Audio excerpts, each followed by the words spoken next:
gostaria de começar assim mais por algumas perguntas de vocês mesmo diante da exposição. O que vocês tinham vontade de saber e a partir daí a gente desenvolve a conversa. Vocês têm alguma dúvida, alguma questão, alguma pergunta a fazer? De onde que surgiu essa ideia de misturar orgânico com geométrico? O quê? De onde que surgiu essa ideia de misturar orgânico com geométrico? Sim.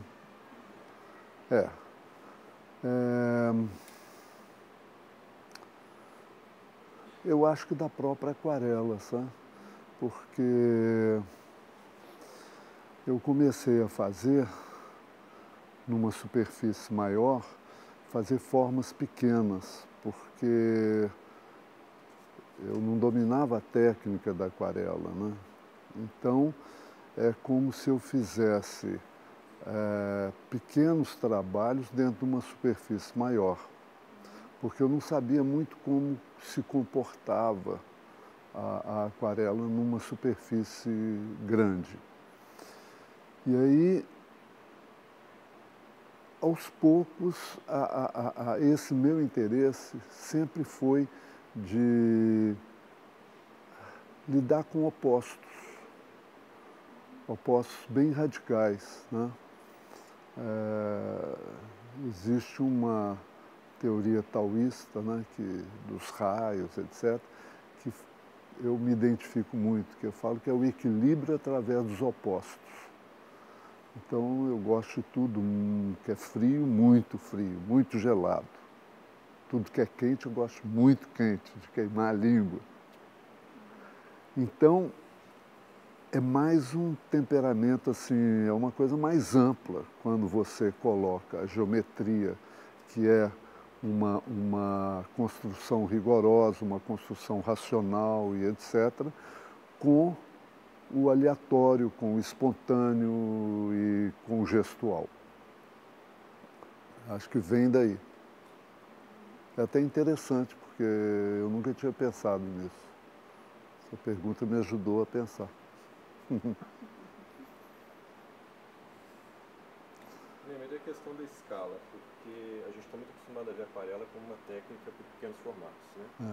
Na hora que você joga isso num papel desse tamanho, por que essa opção? E por que não? Talvez outras tintas, a gente está mais, outras técnicas, né? A gente está mais acostumado a ver em trabalho de mais método. Como eu falei aqui, eu fazia em superfícies um pouco maiores, não tão grandes, né?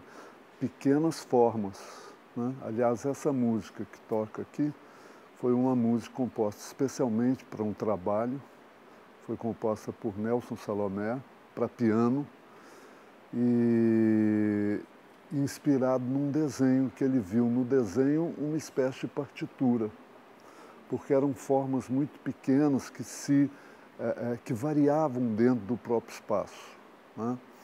Aos poucos eu fui sentindo a necessidade não só de crescer o tamanho, como também de crescer a forma e dominar a superfície maior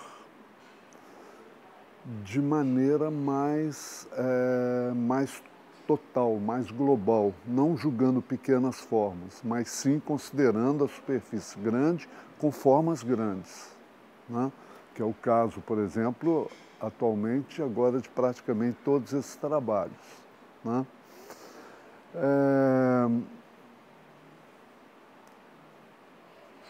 O próprio trabalho foi pedindo essa expansão, né? A própria aquarela, o próprio trabalho, o fazer o tempo todo, né? Foi pedindo essa ampliação da superfície. E eu vi que dava um resultado tecnicamente e poeticamente muito legal. Então eu resolvi enfrentar. E ao mesmo tempo, claro, aumentaram os desafios, o que também é muito bom, né? Porque quando você aumenta o desafio, você está no embate com a criação. Na hora que você para de ter o desafio, você é um acadêmico a mais, né? Então, eu acho que esse desafio, o tempo todo, às vezes me falam assim, você faz estudos do seu trabalho? Eu falo, não, eu não faço. E outra coisa que a Cláudia, vou deixar ali, ó. Outra coisa que a Cláudia estava me perguntando aqui, alguém também questionou o tamanho da superfície, se isso aí era muito caro e tal. É muito caro. Então eu brinco que para borrar tinta, eu estou já tendo que desembolsar um dinheiro grande. Então quando eu vejo uma superfície deste tamanho, em que eu paguei, o papel antes eu comprava, era um papel de rolo de 10 metros por 1,30, 1,40 e às vezes 1,50, que é o caso desse aqui. Antes eu comprava em Paris, né? E, como dizia o Tom Jobim, o artista no Brasil, a primeira coisa que ele tem que ter é um amigo contrabandista. Então eu trazia, ou alguém trazia para mim um rolo de papel. O dia que eu estava precisando muito desse rolo de papel e não tinha, eu encomendei pelo telefone a Sennelier, que era a loja que eu compro há décadas, né, onde eu compro as aquarelas, os pincéis, e comprava também o papel lá e pedi que eles mandassem. Mandaram pelo correio. Quando eu fui pegar em Confins, eu tive que pagar 400% de imposto em cima do rolo de papel.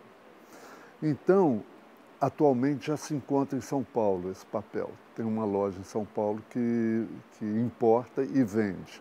Aí eu mando colar numa empresa que chama Marton e Marton.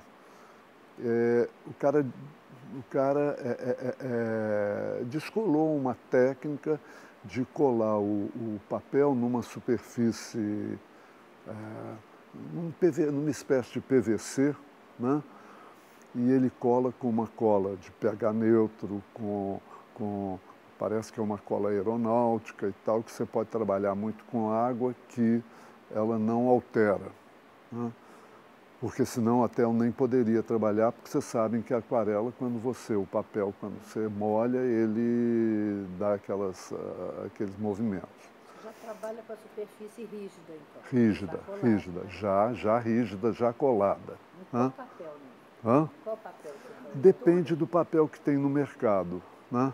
Eu gostaria de ter aquele papel de grão grosso. Às vezes é Fabiano, às vezes é Monval. Depende do papel que tem. Mas, infelizmente, nesses papéis, nesses rolos, eles não vendem o grosso grão, aquele grão mais grosso, mas tudo bem, né? Está perguntando se é 300, né? Para cima é 300 gramas. 300 gramas. Aí eu mando, os caras mandam, eles embalam e mandam para mim, né? Então eu pago o rolo, pago a colagem, que não é barata, é muito cara, e pago o transporte e o seguro. Então, para borrar tinta, eu estou já num déficit enorme ali de pagar aquele papel. Isso, para mim, não altera em nada, pelo contrário, aquilo ali, na hora que eu falo, eu não quero perder nenhum trabalho. Eu quero me submeter à natureza do material, que é a aquarela e o papel. Eu tô disposto a me submeter a ele. Se não é o que eu quero, não tem problema, eu vou incorporar aquilo ali do ponto de vista expressivo e vou fazer o que é possível fazer para que aquilo ali, que seria um defeito ou pelo menos um desvio daquilo que eu tinha projetado, né? Eu tenho que incorporar aquilo ali como a natureza do material. E nisso eu vou até mais longe, eu costumo dizer isso, que eu aprendo muito a viver com a aquarela. A aquarela, para mim, é um processo terapêutico na medida em que eu acabo tendo que aceitar coisas que são imponderáveis, né? E se você pensar que isso é uma metáfora da própria vida, eu acho que a criação aí já se justifica. Né? Então é muito caro, né, para vender depois a obra. O quê? Então torna-se muito caro, né, para vender tanto de custo, né? Não é barato, não é barato. Quando você traça o geométrico, você usa a régua. E tem a maioria, principalmente os grandes, eu notei que o seu preenchimento é a mão livre. Só que tem alguns ali que ele tem um certo... Fica uma certa precisão. E aí, como é essa precisão? Com que você consegue... E eu fico pensando, se colar a fita crepe para fazer aquilo ali, a hora que tirar vai sair o trabalho. A máscara, se ela sair, ela vai deixar rastro. E como é que você consegue essa precisão? Mas não é por máscara, não. É no punho mesmo, né? No punho mesmo? Cada caso é um caso. Porque, por exemplo, aqui, esses retângulos, e que, na verdade, esses retângulos, eles não são regulares. Eles são distorcidos. Né? Esses retângulos aqui, se você olhar daqui para cá, não é a mesma medida que tem daqui para cá. Existe uma distorção. Eu gosto dessa imperfeição, porque não é o óbvio. Né? Então, aqui você vê que tem uma linha, né, de papel. Aí, nesse caso especificamente, eu molho essa superfície aqui toda, né, no retângulo que eu vou fazer. Né? Claro que eu começo pelo mais claro, né? Espero às vezes uma semana, 3 dias, 4 dias, para poder dar a outra camada para que a de baixo não seja afetada. Né? Porque senão você não tem as formas superpostas. Né? Então, às vezes, eu molho, aqui, ó, eu molho e molho também a beirada, mas aí realmente eu desenho a água. Então eu pego o pincel, vou aqui, ó, sem régua, mas com o lápis que eu... E até deixo aí o lápis também, acho bom, não tem? Isso é desenho. Né? E aí molho aqui a superfície e às vezes vou pingando, nesse caso específico aqui, eu encharco o pincel com a tinta e vou pingando para que ela se expanda segundo a retenção que ela faz, que o pigmento faz na água. Né? Isso nesse caso específico aqui. Né? Aqui, por exemplo, aqui já é uma coisa bem gestual. E é engraçado porque aqui tem 3 tons de preto. Existem 4 tons de preto. Existe o preto bougie, noir bougie, que é o vela, noir d'ivoire, negro do ivoire lá de marfim, negro da costa do marfim, né? Enfim, existem 4 tipos de preto. Tem um que é mais aveludado, tem outro que é lá também, naquela lá. E aqui eu uso 4 tipos. Nessa aqui, ó, tem 4 tonalidades de negro. Então aqui eu pego o negro mais menos forte e vai até o mais forte, né? Até chegar um preto. Mas isso aqui é gestual mesmo. Né? E isso aqui é o que der. Eu queria uma mancha negra aqui dialogando com isso. Então o que der, deu. Né? Às vezes escorrega, às vezes escorre e tal, e é o que dá vida à aquarela. E realmente o que me chamou a atenção pela técnica e pela exatidão é um triângulozinho negro. Ele está perfeito. E mais uma coisa, quando você usa rasga o papel. Ah, sim. Usa o estilete. Sim, sim. Antes da aquarela. Antes da aquarela. Tive essa Inclusive impressão. isso, vocês vão ver muito naqueles pequenos ali, eu comecei a fazer isso brincando com os pequenos enquanto eu ainda não tinha o material disponível, grande. Então eu fiz assim, tenho centenas daquilo ali. A última vez que eu contei, eu acho que eu tinha uns 180 aquarelinhas pequenas de 7 por 10. Aí eu comecei a fazer essas experiências nos pequenos. Eu arranhava o papel com estilete mesmo, né? Mas desenhava, porque o que me interessa é isso que a exposição chama de geometria residual. Eu queria sentir o que resta da geometria, o que é possível restar de uma geometria que houve e que justamente a antigeometria, o gestual, o sujo, a pátina, a mancha e tal, vem revelar. Né? Então, eu comecei a fazer nos pequenos e fui passando para os maiores. Né? Aqui você vê ali, ó, nesse aqui, ó.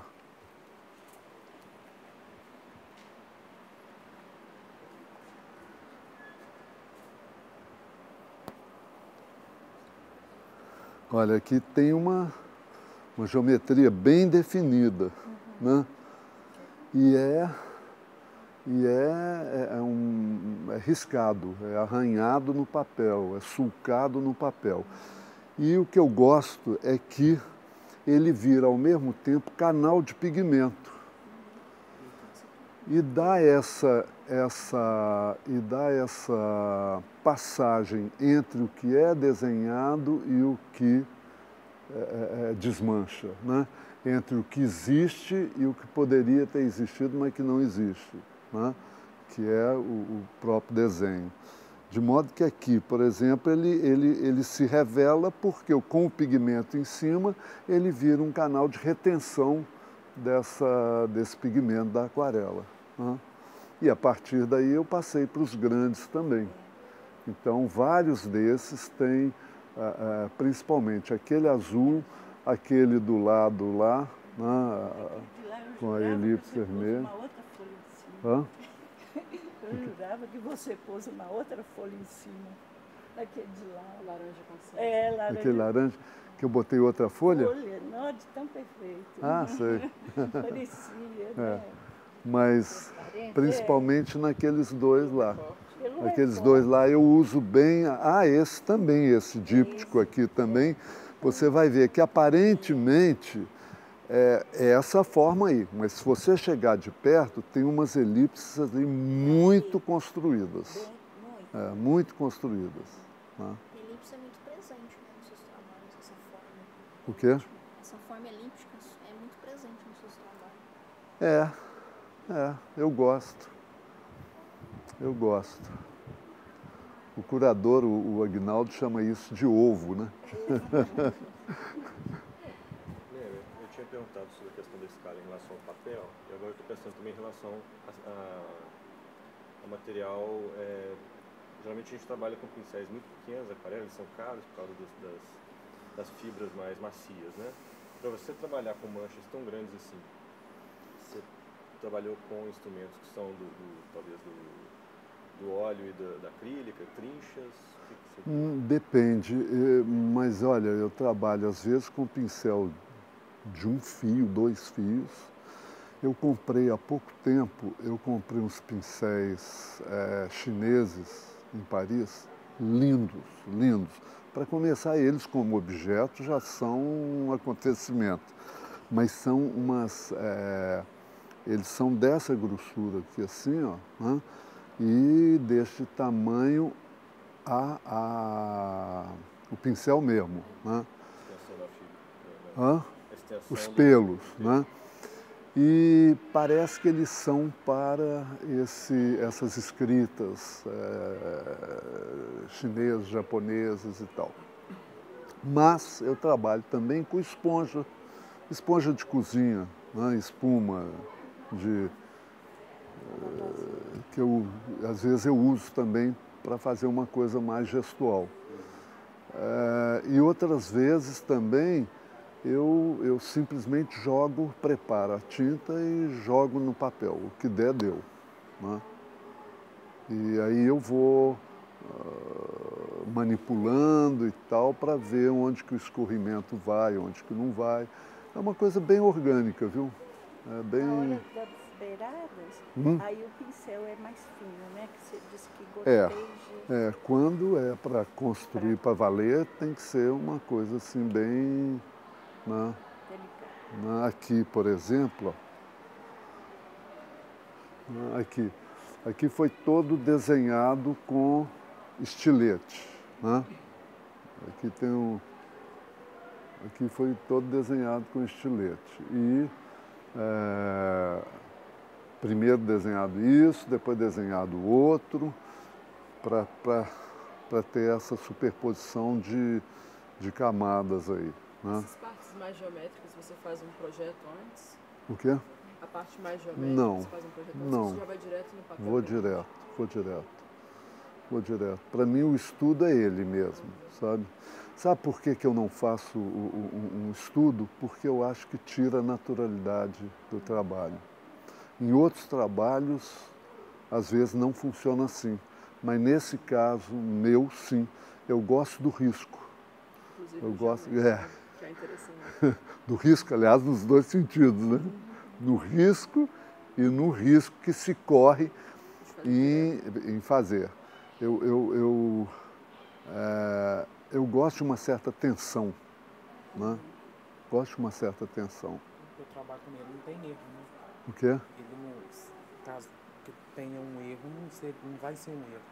Vai ser parte da obra. Vai ser uma coisa mais incorporada, né? O planejamento de cores também você faz ou a cor acontece da mesma forma que o desenho? Por exemplo, você chega aqui e você quer, vou fazer alaranjado com azul e rosa, ou a cor vai acontecendo? A cor vai acontecendo, vai inteiramente acontecendo. Não há um parti-pris, sabe? Ela vai, à medida que vai fazendo e tal. Agora, é claro que, em alguns casos, como existem camadas muito... É uma coisa deliberada. Essa aqui, por exemplo, ó, quer ver? Vem cá.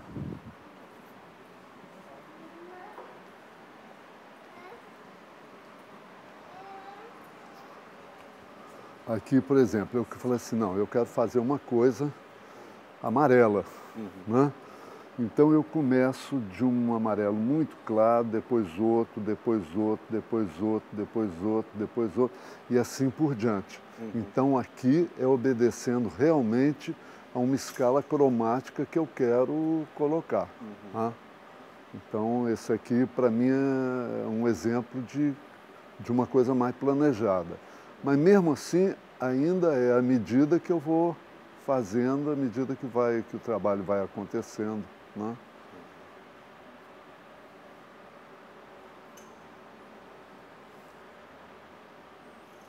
Naquele que tem um preto bem forte, umas figuras geométricas claras no centro.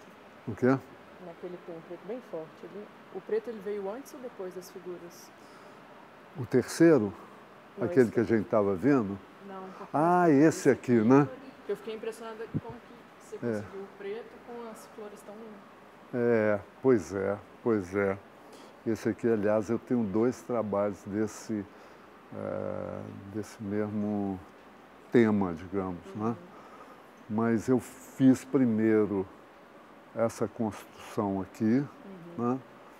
E depois comecei, aos poucos, a cercá-la, a recortá-la com um pincel muito fino, preto. Uma vez que ele estava isolado, aí eu vim com a massa, né? Aqui tem vários tons também de negro.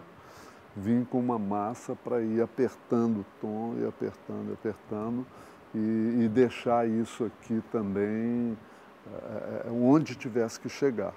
Né? E aí chegou por aqui, ó, que você sente que tem a água aqui. Né?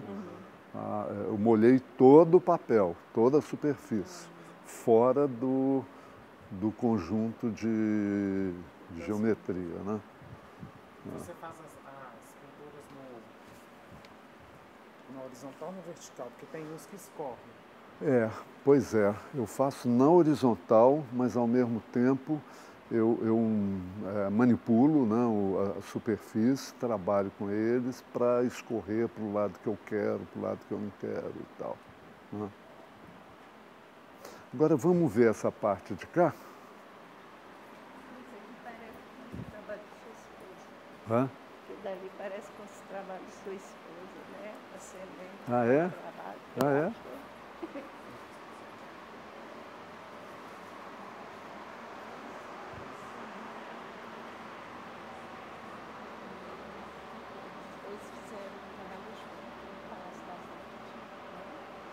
Olha, esse módulo aqui, o curador Agnaldo Farias fala que é um laboratório, e é mesmo, eu não tinha pensado nisso. Mas ele nasceu também como um laboratório, porque quando eu estava fazendo essas aquarelas muito pequenas, eu estava pensando no que seria essa geometria residual, no que é isso, né? É um resto de geometria, na verdade.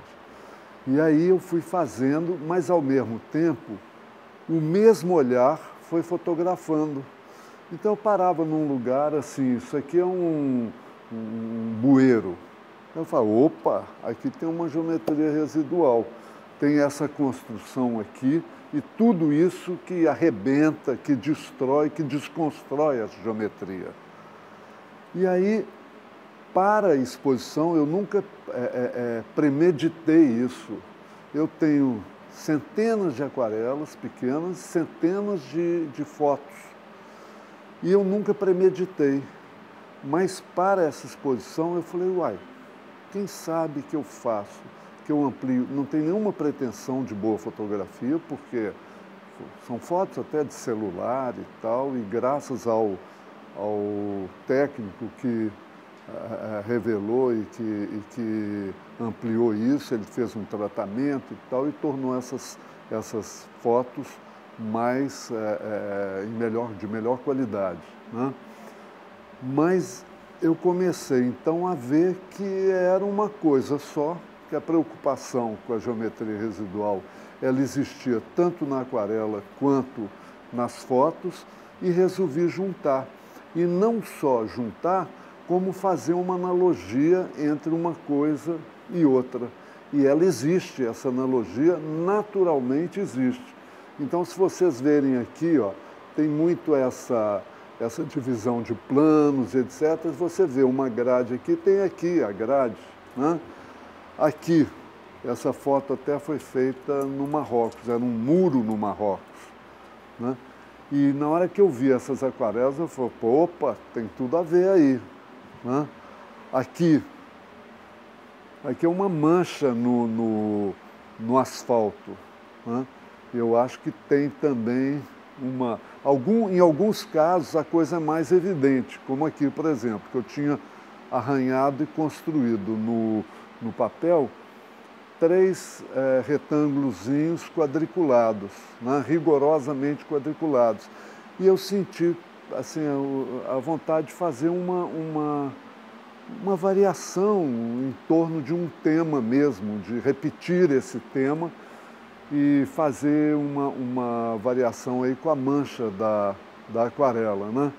Aí, de repente, eu encontro uma foto que eu já tinha feito, desse resíduo também, de que teria sido uma geometria através desse quadriculado, desse gradeado, e que existe uma matéria aí que o próprio tempo e o acaso fizeram.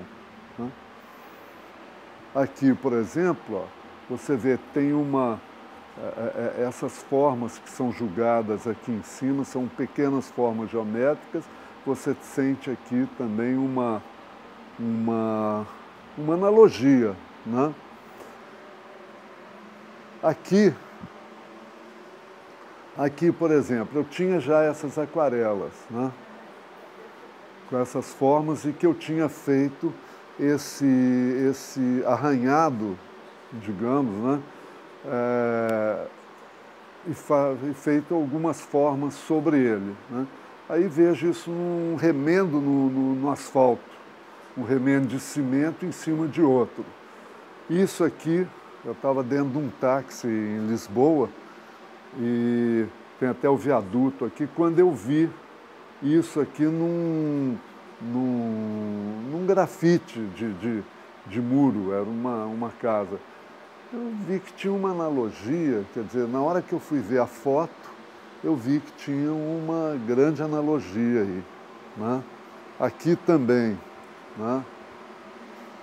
Aqui, aliás, para mim essa foto ela é muito significativa. Ela foi feita também no Marrocos. Vocês veem que tinha uma cor creme aqui, outra embaixo.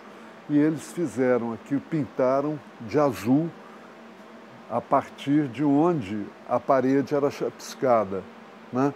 Isso aqui é um bueiro, é um cano de onde sai a água. Então a água saiu daqui, lavou esse azul, onde as beiradas de onde correu a água, que revelou a pintura de baixo, os limites de onde escorreu a água, o pigmento se distanciou e estacionou nas beiradas. Isso aí já é uma aquarela também. É uma aquarela. Entende? Isso é uma aquarela. É o mesmo princípio, né? Aqui, aliás, eu costumo dizer que é o estacionamento do Life Center. Um dia eu entrando, guardei o carro, falei, opa, saindo a pé ali do estacionamento, depois de ter guardado o carro, eu falei, olha essa geometria aqui, e olha esse resíduo, olha essas intervenções todas, né? Isso aqui é um estacionamento, é um chão, é um piso de estacionamento. E eu já tinha feito essas coisas aqui, ó. Olha aqui a superposição. Depois, se vocês quiserem olhar mais de perto, né, vocês vão ver aqui que existem manchas do estilete mesmo, foi feito. Aqui, por exemplo, também essa analogia de uma pichação na Avenida Cristiano Machado, isso aqui. E assim por diante, né? Aqui, por exemplo, eu dialoguei esses círculos ao mesmo tempo muito construídos, rigidamente construídos, e outros nem tanto, uns mais à mão livre, com as imperfeições do círculo, outras com o compasso, ao mesmo tempo arrebentando, quer dizer, uma geometria imperfeita, né? Aí eu encontro na estrada. Hoje já nem existe mais essa mureta. Essa mureta nem existe mais, já destruíram. Eu acho isso aqui uma coisa, independente de qualquer analogia com as aquarelas, acho isso uma coisa fantástica. Mas encontro isso aqui, encontro isso numa oficina mecânica em Ouro Preto, né? Alguém até me perguntou, mas você não pintou a foto? Eu falei, não, isso aqui é uma loja em Santa Teresa, na Floresta, em Santa Teresa. E eu já tinha aqui também esses tapumes, né? E assim por diante, né?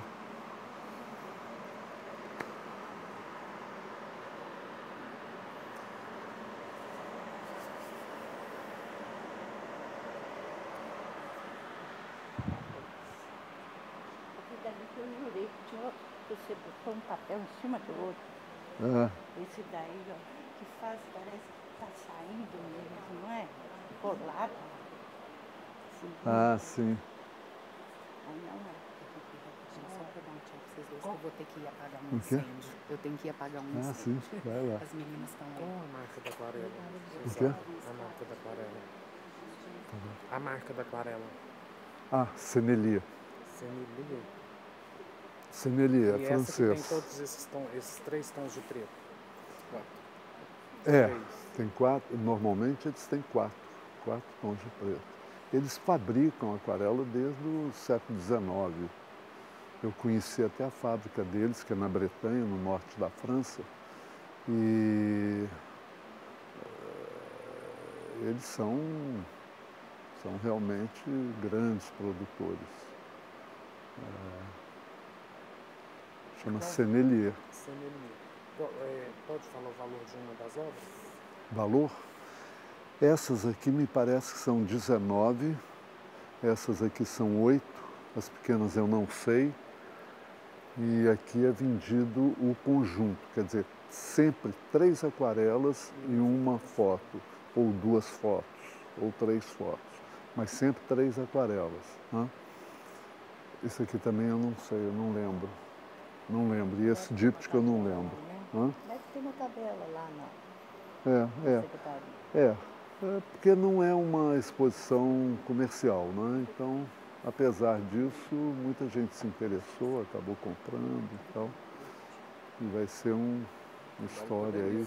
Vão ter que ceder para poder ceder para a exposição em Curitiba, né? Porque ela sai daqui e vai para o Oscar Niemeyer em Curitiba.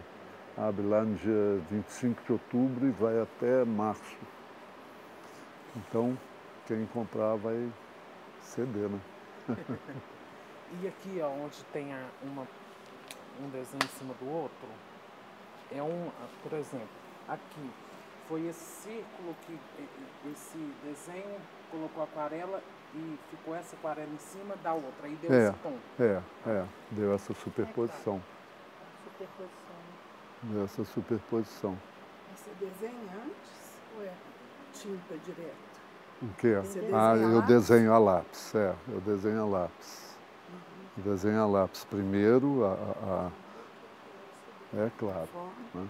É uma elipse bem rigorosa. Uhum.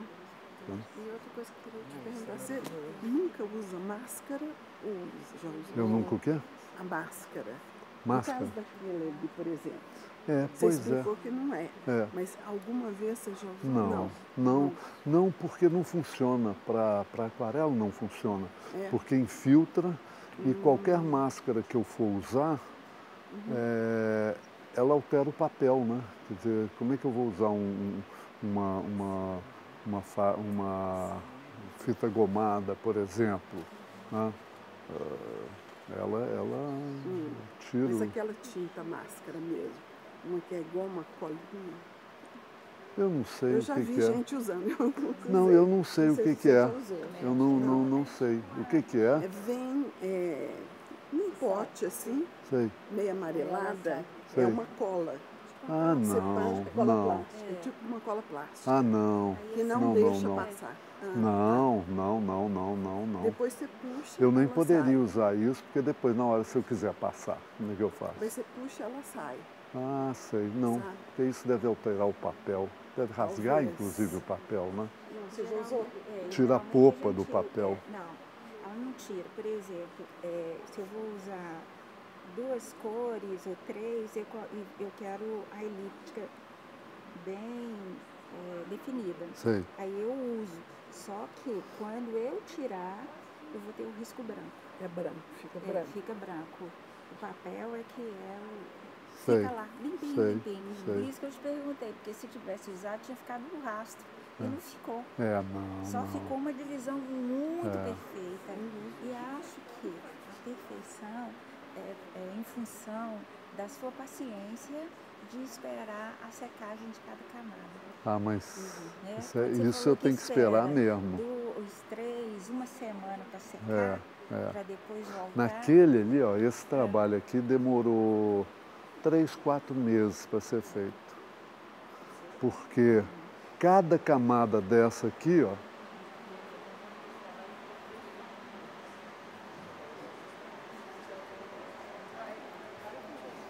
você vê, cada camada de cor, porque às vezes eu dava um claro, em alguns lugares dava um pouco mais escuro, aqui em alguns lugares dava um pouco mais escuro ainda, e etc. Mas cada sombra dessa, digamos, que eu entrava com preto para dar o volume, eu tinha que esperar aí pelo menos uns 3 dias, sabe? para poder secar completamente, para eu poder vir com outro desenho em cima, né? Por exemplo, esse aqui dá a sensação que está direto no papel, né? É. Então aí seria o que? A gente ter se colocado a máscara, sei. feito o trabalho todo, sei. secou, puxa. Não. Nener, isso é um trabalho só, né? Isso é um trabalho só, quer dizer, são duas pranchas, né? Mas eles seria vendido? Junto, sim, né? É um díptico, Quando você o fez, você não pensou na interferência da moldura ou a moldura? Não tem jeito, não tem jeito, é o que é, né? E os dípticos geralmente são assim, né? Os dípticos geralmente são assim, porque você nunca tem essa superfície, principalmente no papel, você não tem essa superfície toda, né? E até para transportar e etc, né? É mais fácil. Mas isso não me incomoda, não. Você sabe? Não, a mim também não, mas... E deixa eu te perguntar, o papel já vem colado, né? Já vem colado. Pois é, então, porque aqui parece que foi deslocado o corte. Aí você tirou uma fitinha aqui do meio para dar essa distância? Como é que é? Porque aqui parece que foi um pouquinho deslocado o papel. Aí para dar aquele fundo lá, ó, o aberto, foi tirado uma lasquinha do papel. Porque aqui ele tá rente, o corte. Pois é. Ali já cria pois é, mas isso depende muito do gesto do estilete, entende? Às vezes o estilete vai com mais força numa parte do papel, outra com menos. Mas acho que isso tem a ver também com a dilatação do papel, né? Ou contração do papel. Não, você fala a diferença entre isso e isso, né? Porque esse risco aqui, ele tem tipo uma... Isso, e aqui não. Uma canaleta. Aqui é mais largo mesmo, aqui é menos. Pois é, isso que eu tô perguntando. Porque depende do gesto do estilete. Isso aí... Então já sai no estilete, você não faz dois recortes para dar essa... Não. Porque aqui já não tem tinta no meio, né? E aqui já tem tinta. Pois é, mas eu acho isso é que é o barato, né? Isso é que é o legal, quer dizer... Então tem lugar, tem recortes que fez depois que fez a pintura toda. Cada corte vai fazer a tinta com Não. Isso aqui eu fiz antes de fazer a pintura, né? Tá. Então nunca tem algum recorte que foi feito após aqui, a pintura. Não. Tem tinta. Não, porque senão seria destruir a pintura. Eu gosto assim, eu dou antes, aqui, ó. Tá vendo? Eu faço ele antes. Você desenha antes de começar a pintar, né? Essas elipses, sim. Essa elipse, sim. Né? Essa elipse, sim. E aí eu superponho elipses imaginárias, digamos, né? Elipses orgânicas, porque isso aqui, na verdade, são grandes elipses, né? Que sugerem a elipse, mas que não são. Né? Esse aqui, até que eu fiz um rabisquinho para ver como que se comportaria a elipse sugerida, que são essas aqui, né? E são orgânicas, elas não são, elas dialogam com as elipses mais rígidas, né? Construídas. Então aqui, ó. Isso aqui é uma elipse perfeita, né? Perfeito na medida do possível até, né? Porque também é bom incorporar a imperfeição, né? O grande barato é esse, né? Eu achei a minha tem uma pintura tão parecida com essa. Aqui, ó. Olha que engraçado. De quem é isso? Meu. Sei. Fiz na aula da Cláudia. Olha aí, ó. Aqui, a parte de baixo. Sim, eu achei bem... Claro, tem a ver, sim. Os pequenos, como os médios, já vem colado assim? Os papéis todos já vêm colados, eles vêm colados numa prancha de PVC. Os pequenininhos não, os pequenininhos são de bloco. Você cola com bloco normal. Igual a gente faz normalmente. Que, aliás, são blocos, não sei se vocês conhecem, que eles já vêm presos na beirada, né? Isso. E aí já dá para trabalhar. Só uma partezinha que a gente puxa, né? Que quando termina, tira, né?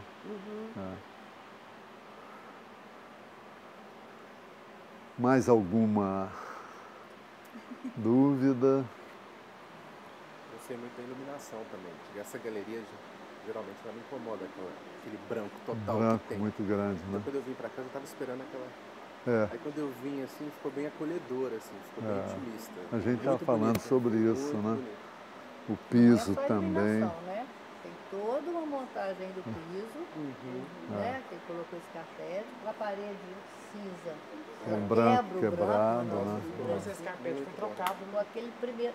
Não tem carpete, ela é toda branca, né? Tem um piso branco direto. Outra coisa que eu reparei, você não usa o vidro anti-reflexo? Não, não. Eu não gosto. Eu não gosto. Eu acho que parece que é chupar bala com papel, né? Tem um plástico, fica meio fosco, né? Ele tem textura. Né? Dizem que agora tem um, né? Que não parece com esse e que não dá reflexo. Bom, eu acho que faz parte. O reflexo faz parte da fruição e... Né? Você tem um ângulo para ver ele assim, né? E essas molduras eu acho elas bem legais. Você sabe que elas são... essas molduras são... porque até aqui eu fazia molduras assim, o que o moldureiro oferece, né? Que são laminadas, são pinos laminados e tal, que não resistem ao peso. Isso é muito pesado. Porque a prancha de PVC já é pesada, depois ainda bota o vidro, quer dizer... Aí eu falei, não, dessa vez eu tenho que fazer uma coisa mais sólida. Eu consegui umas perobas de demolição e mandei preparar as perobas maciça, isso aí é uma moldura maciça, de madeira maciça de peroba, de demolição. Mandei preparar e aí a Van Gogh que fez a montagem, propriamente dita, né? E eu acho que ficou muito legal. E eu gosto da moldura porque ela tem essa coisa viva da madeira, né? A madeira é bem legal, né? Impecável em todos os sentidos. Madeira muito boa. De leitura, de iluminação, né? Impecável. As branquinhas são madeiras também, né? As pequenas. O quê? As pequenas são madeiras também? Não. As branquinhas? Não, as aquarelinhas pequenas? Não. A caixinha branquinha das pequenas. Sim. Eu acho que não, acho que são plástico. Aquilo ali é um acrílico, É um acrílico. Isso é uma montagem de acrílico. Aqui, a frente também é acrílico, é linda. É acrílico. É porque é impecável, né? A Van Gogh, Ricardo trabalha muito bem. Tá muito legal, tá ótimo. Gente, alguma dúvida aí? Estava perguntando mais alguma coisa? A gente estava só pensando na iluminação, analisando como feito. É impecável, né? Alguma dúvida?